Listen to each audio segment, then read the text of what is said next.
പറേ പറയട പേരെന്താ പാറയെന്നേ പേരുള്ളൂ പാറക്കിട്ടടി പാറക്കിട്ടടി പാറക്കിട്ടടിയേലേലോ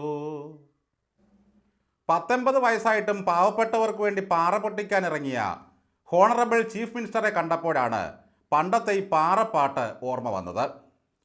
പിണറായി വിജയൻ തുരങ്കത്തിന് കിഴുത്തയിടുന്നതിൻ്റെ ഉദ്ഘാടന പരസ്യം കണ്ടപ്പോൾ കരുതിയത് കയ്യിലൊരു തുരക്കൽ മെഷീനും പിടിച്ച് പിണറായി പാറ തുരക്കും എന്നായിരുന്നു. ഇതിപ്പോൾ 10-200 മീറ്റർ അകലെ മാറി നിന്ന് സ്വിച്ചിട്ടപ്പോൾ കമ്പിത്തിരിയും മത്താപ്പും പൊട്ടുന്ന പോലെ ഠേ ഠേ എന്നൊരു ശബ്ദം കേട്ടു. പിണറായി സ്വിച്ചിട്ടപ്പോൾ തന്നെ 8.73 കിലോമീറ്റർ ദൈർഘ്യമുള്ള തുരങ്കത്തിൻ്റെ 5 മീറ്ററോളം ദൂരം കിഴുത്ത വീണത്രേ. ഉമ്മൻചാണ്ടിയെപ്പോലെ തൊലിക്കെട്ടിയില്ലാത്ത ആളൊന്നുമല്ല പിണറായി വിജയൻ. ആ നെഞ്ചത്തൊരു ഇരുമ്പ് കൂടമാണ്. അങ്ങനെയുള്ളവർക്ക് ഇത്ര വേഗം തുരങ്കത്തിന് കിഴുത്തയിടാൻ കഴിയുകയുള്ളൂ. ഇനി 3 കിലോമീറ്ററോളം ദൂരം മാത്രമേ ദ്വാരം വീഴാനുള്ളൂ. ഒരു തുരങ്കമായിരുന്നെങ്കിൽ മരുമകൻ മതിയായിരുന്നു. ഇതിപ്പോൾ ഇരട്ട തുരങ്കമാകുമ്പോൾ ഇരട്ട ചങ്കൻ തന്നെ വേണം. കഴിഞ്ഞ കുറേ ദിവസങ്ങളായി മനോരമ ഉൾപ്പെടെ പ്രധാന പത്രങ്ങളിലെല്ലാം വരുന്ന ജാക്കറ്റ് പരസ്യത്തിൽ ഒരു വിചിത്ര ജീവിയെ കാണുന്നുണ്ട്. അതിശയനാണോ യന്ത്രനാണോ എന്ന് അറിയില്ല. കേരളത്തിൻ്റെ വികസനങ്ങളെല്ലാം കൂടിച്ചേർന്ന ഒരു ഭീമാകാരമായ രൂപമാണിത്. അതിനിടയിൽ വട്ടത്തിൽ ചിരിച്ച മുഖത്തോടെ പിണറായി വിജയനെയും സദാ കാണാം. ആറ്റുകാൽ പൊങ്കാലയ്ക്ക് ആശംസകൾ നേർന്ന് ആറ്റുകാലമ്മയുടെ ഒപ്പവും പിണറായിയുടെ മുഖം കണ്ടു. വനിതകൾ പ്രവഹിക്കുന്ന പൊങ്കാലയ്ക്ക് ഭണ്ഡാരയടുപ്പിൽ തീ പകരാൻ കൂടി പിണറായി വിജയനെ ക്ഷണിക്കേണ്ടതായിരുന്നു. തുരങ്കപ്പാതയുടെ നിർമ്മാണ ഉദ്ഘാടനം സഹിക്കാം. ഇതിപ്പോൾ തുടങ്ങിയ കാലം മുതൽ പിണറായി എത്ര ഉദ്ഘാടനമായി അവിടെ തന്നെ. പാറപൊട്ടിക്കൽ വരെ ആഘോഷമാക്കുകയാണ് ഇവിടെ. പിണറായി ബ്ലാസ്റ്റിൻ്റെ സ്വിച്ച് അമർത്തി അങ്ങ് പോകും. 2134 കോടി വേണം 2 തുരങ്കം ഏതാണ്ട് 8.25 കിലോമീറ്റർ ദൂരം ഉണ്ടാക്കാനായി. യാതൊരു പാരിസ്ഥിതിക ആഘാത പഠനവും നടത്താതെയാണ് പിണറായി വിജയൻ പോകുന്നതിന് മുമ്പ് വെടിവെക്കാൻ ഇറങ്ങിയത്. വയനാട് പോലെ പരിസ്ഥിതി ദുർബലമായ പശ്ചിമഘട്ടത്തിൽ ഇങ്ങനെ തുരങ്കപ്പാത അനിവാര്യമാണോ, അത് ഉത്തമമാണോ എന്നൊന്നും ഇപ്പോഴും ഉറപ്പില്ല. അഭിപ്രായമൊന്നും ആരും പറഞ്ഞിട്ടുമില്ല. മനുഷ്യരെ പറ്റിക്കാൻ നിത്യവും ഇറങ്ങി ഓരോ ഉദ്ഘാടനം കാച്ചുകയാണ്. കേരളത്തിലൊരു കായൽ റോഡ് പാലം ആദ്യമായിട്ടാണ് എന്ന് പറഞ്ഞുകൊണ്ടാണ് പെരുമ്പളം പാലത്തിൽ പോയി നാടമുറിച്ചത്. വർഷം 10 കൊണ്ട് പണിയുകയാണ്. നീളം കൂടുന്തോറും മടിക്കുത്തിൻ്റെ കനം കൂടും. കോഴഞ്ചേരിയിലും കൊല്ലത്തുമൊക്കെ 10 വർഷമായി പണി തുടങ്ങിയ പാലങ്ങൾ പലതും പല്ലും തൊലിച്ച് വായുവിൽ നിൽക്കുകയാണ്. മുൻവശത്ത് അലങ്കാര ബൾബുകളിട്ട് ഉദ്ഘാടനം, പുറകുവശത്ത് വാനമെടുപ്പും കുഴിതോണ്ടലും പണികളും എന്നതാണ് രീതി. കേരളത്തിൻ്റെ കടൽ തീരത്ത് 14 കിലോമീറ്റർ നീളത്തിൽ സുരക്ഷാഭിത്തി കെട്ടുന്നതിൻ്റെ ഉദ്ഘാടനമാണ് മറ്റൊന്ന്.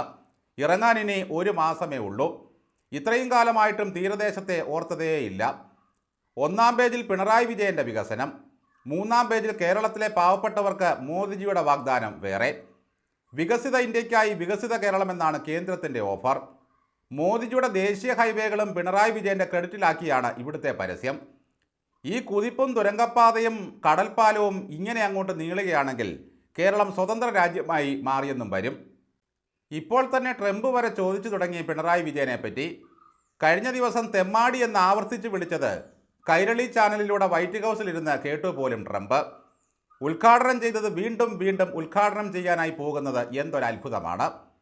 മന്ത്രിമാരുടെ എല്ലാം പരിപാടി ഇതൊക്കെയാണ്. ഉദ്ഘാടന പരിപാടികൾക്കെല്ലാം ഗാനമേള, പാട്ടുകച്ചേരി, ഡപ്പാങ്കൂത്ത് എന്നിത്യാദി പരിപാടികളുമുണ്ട്. എന്തായാലും ഈ പാറ പൊട്ടിക്കൽ ഉദ്ഘാടനത്തോടെ വിജയൻ ബ്ലാസ്റ്റിംഗ് വിജയനായിരിക്കുകയാണ്. ഇങ്ങനെ 200 അടി അകലത്ത് നിന്ന് സ്വിച്ചിൽ വിരലമർത്തുമ്പോൾ പൊട്ടിത്തെറിക്കുന്ന ചെറിയ കമ്പിത്തിരി പരിപാടിയൊക്കെ മരുമകനെ ഏൽപ്പിക്കുന്നതായിരുന്നു നല്ലത്. സകല മാധ്യമങ്ങളെയും ഓൺലൈൻ ചാനലുകാരെയും ബ്ലോഗർമാരെയും മാതൃഭൂമി ചാനലിലെയും വരെയും വിലക്കെടുത്തുകൊണ്ട് PR വർക്കുകൾ അരങ്ങേറുകയാണ്. മാതൃഭൂമി ചാനലിലെ ഇലക്ഷൻ വിശകലനം കേട്ടാൽ LDFൻ്റെ മുഴുവൻ MLA മാരും വീണ്ടും അതേ സീറ്റിൽ തന്നെ വന്നിരിക്കും. വിലയ്ക്ക് വാങ്ങാമെന്ന നോവലിലെ അഘോരി അപ്പൂപ്പനെ പോലെയായി പിണറായി വിജയൻ. എന്തും വിലയ്ക്ക് വാങ്ങാമെന്ന് പുള്ളിക്ക് മനസ്സിലായി. അറബിക്കടലിലെ തിരയടിയുടെ ഉദ്ഘാടനവും സൂര്യോദയത്തിൻ്റെ നാടമുറിക്കലും കൂടിയേ ഇനി ബാക്കിയുള്ളൂ. പോകുന്നതിന് മുമ്പ് അതും കൂടി ചെയ്യുമായിരിക്കും. ചിന്താവിഷ്ടയായ ശ്യാമള എന്ന സിനിമയിൽ ശബരിമലയിൽ പോയി വന്ന ശേഷവും മാലയൂരാതെ ഭക്തിമാർഗത്തിലേക്ക് തിരിയുന്ന ശ്രീനിവാസൻ്റെ വിജയനോട് തിലകൻ പറയുന്നുണ്ട്, വിജയ വെറുതെ ആളുകളെ കൊണ്ട് ചിരിപ്പിക്കരുത്. അതുതന്നെയാണ് മുഖ്യമന്ത്രിയോടും നാട്ടുകാർക്ക് പറയാനുള്ളത്. വെറുതെ നാട്ടുകാരെ കൊണ്ട് ചിരിപ്പിക്കരുത്. പിണറായി വിജയൻ ദ്വാരമിട്ട തുരങ്കപ്പാതയുടെ ബ്ലാസ്റ്റിംഗ് പ്രകമ്പനം കേട്ട് ഇസ്രായേലും അമേരിക്കയും വരെ വിറച്ചു എന്നാണ് അറിയുന്നത്. പണ്ട് വിഴിഞ്ഞത്ത് പണിസാധനവുമായി അദാനിയുടെ കപ്പൽ വന്നപ്പോൾ തുറമുഖം വന്നേ എന്ന് വിളിച്ചു കൂവിക്കൊണ്ട് ഉദ്ഘാടനം നടത്തിയ പുള്ളികളാണ് ഈ സർക്കാർ. അവിടെ തന്നെ എത്ര ഉദ്ഘാടനം നടന്നു. വന്ന കപ്പലിനെല്ലാം കൊടി വീശി കാണിച്ചു. കപ്പൽ വന്നേ കപ്പലെന്ന് പറഞ്ഞുകൊണ്ട് കമ്മികൾ തുള്ളിയാർത്തു. എന്തായാലും ബ്ലാസ്റ്റിംഗ് ഒക്കെ കഴിഞ്ഞ് 2 ദിവസമെങ്കിലും ഒരു ചെറിയ റെസ്റ്റ് ആവശ്യമാണ്. ഒരു സിനിമയിൽ ജഗതി ഉഴുന്നുവട ഉണ്ടാക്കാനൊരു ഉപകരണം പെണ്ണുങ്ങൾക്ക് മുമ്പിൽ പരിചയപ്പെടുത്തുന്ന ഒരു രംഗമുണ്ട്. നിങ്ങൾ മാവ് കുഴച്ച് വെളിച്ചെണ്ണയിലേക്ക് ഇട്ടാൽ മാത്രം മതി, തുള്ള താനേ വീഴും എന്ന് പറഞ്ഞൊരു കണ്ണിറുക്കുമുണ്ട്. പിണറായി വിജയൻ ഒരു കരിമ്പാറയ്ക്ക് മുമ്പിൽ ഇരട്ടച്ചങ്കുമായി ചെന്ന് നിന്നാൽ മാത്രം മതി, തുരങ്കം താനേ വരും. അൽപായുസാണെങ്കിലും കമ്മികളുടെ ആഹ്ലാദം കാണുമ്പോഴാണ് നമ്മുടെ മനസ്സ് നിറയുന്നത്.